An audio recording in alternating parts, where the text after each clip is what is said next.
Welcome back. All right, news of the day video for all you fine people for your Monday, January the 8th. We're going to start off with some injury news. Tampa Bay Lightning, head coach John Cooper saying that Tanner Jano is being evaluated today. He is likely week to week. So Jano suffering an injury, and so we'll see how Tampa Bay deals with that. The good news is it's Tampa Bay. They're usually able to bring up players who fit in right away. I've talked about that before. Tampa Bay fill-ins are usually better than other teams' fill-ins when it comes to injury replacements, so we'll see what happens there. But yeah, Jano's going to be out for a while.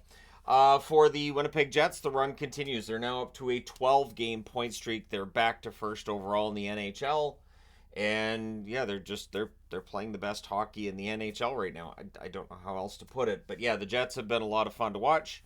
Last night against Arizona, there really wasn't any doubt they were going to win that at any point last night. So, anyways, all the best to the Jets. We'll see how far they can go. So, the Dallas Stars are going to try it tonight. Matt Murray's going to go in the net. He was the first one off the ice this morning, as reported by Jesse Pierce at practice.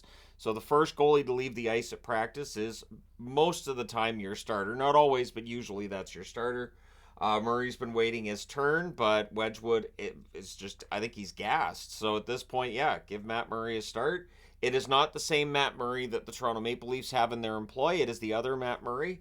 And yeah, so he'll be starting tonight against the Minnesota Wild, who I assume are going with Fleury again, although they've got Wallstead called up, and Wallstead's anxious to get into a game too. So I'd be fine with Murray versus Wallstead, to be honest.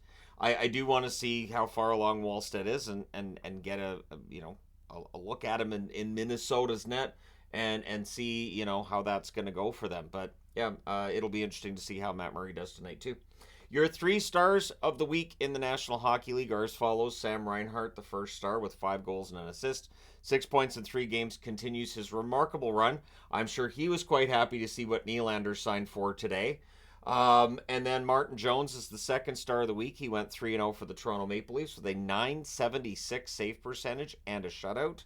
Connor Hellebuck, 3-0 this week with a .937 save percentage. So 2 goalies amongst the 3 stars this week.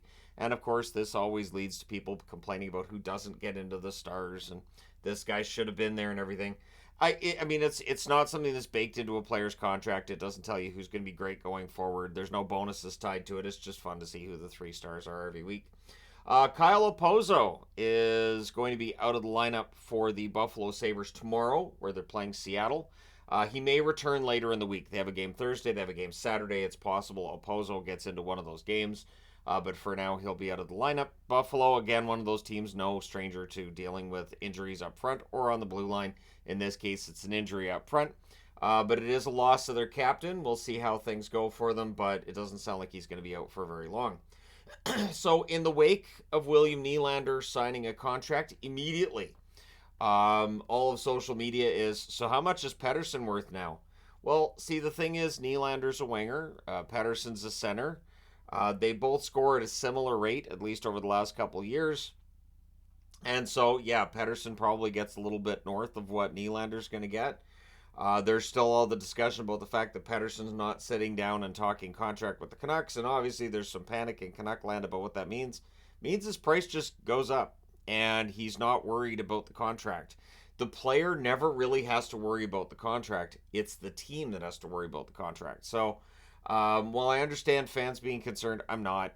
He's a restricted free agent. At the very worst, he signs a 1-year extension with the Canucks, and then we get into the discussion on what's going to happen from there.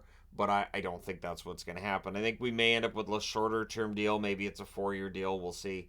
But yeah, I understand why Patterson's in the conversation, so I figured throw him into the news of the day video and discuss it a little bit here. I think he will get more than Nylander. It's going to depend on how the rest of the season goes for him and the Canucks. But I don't see any reason to think he's packing his bags and heading anywhere else, especially when he's a restricted free agent this summer. He's not going anywhere this summer unless the Canucks trade him, a la the Matthew Tkachuk kind of situation there with Calgary, right?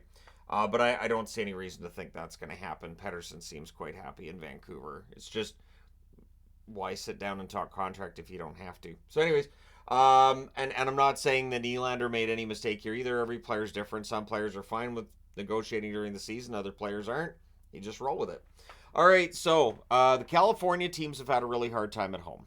And I wanted to talk about this in a video because it's something that I've really noticed over the last few weeks, where LA's not getting the results at home that they were a few weeks ago. They're now 7-7-5 at home.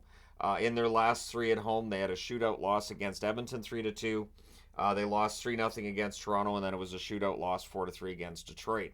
So it is a trend that's worrying because their trend on the road, as I mentioned in the video I did on them yesterday, has started going in the other direction. Since starting 11-0 on the road, they're 2-3-1 since then. So LA's definitely lost some of the shine they had going on earlier. Anaheim has been a disaster at home. They are 6-16-1 at home. The 8-game homestand that just wrapped up yesterday, they end up going 1-6-1 on that homestand. They lost to Calgary, Seattle, Arizona, Edmonton, Winnipeg, Detroit. They had an overtime loss against Toronto. The only win they had was surprisingly over the Vegas Golden Knights, but Vegas has had their own struggles in the last few weeks as well. So, yeah, Anaheim's 8-game homestand, an absolute complete disaster. Something that might have been able to help turn around their season a little bit, but yeah, they're 6-16-1 at home. Whereas San Jose 6-12-2 at home. They've lost their last 6 at home against LA, Arizona, Edmonton, Detroit, Winnipeg, and Toronto. So some of the teams are the same across all three because very often teams will go through California and play all three teams. But yeah, for Anaheim and San Jose, it's really put them at the bottom of the power rankings. For LA, it's eroded their spot at the top as well. And so we'll see if any of these California teams turn things around. But it's something that we've talked about over the last few years, that those California road trips used to be an absolute nightmare, and they really haven't been the last few seasons. Early in the year, it looked like that might be returning, where, especially in the case of Anaheim getting better, that at least Anaheim and LA were going to give you a run for your money. But yeah, right now it hasn't been the case. All three California teams kind of a disaster at home. But let me know your thoughts in the comment section below. As always, don't forget to hit like and subscribe if you haven't done so already. Thank you guys so much for all of your support. I will talk to you again soon.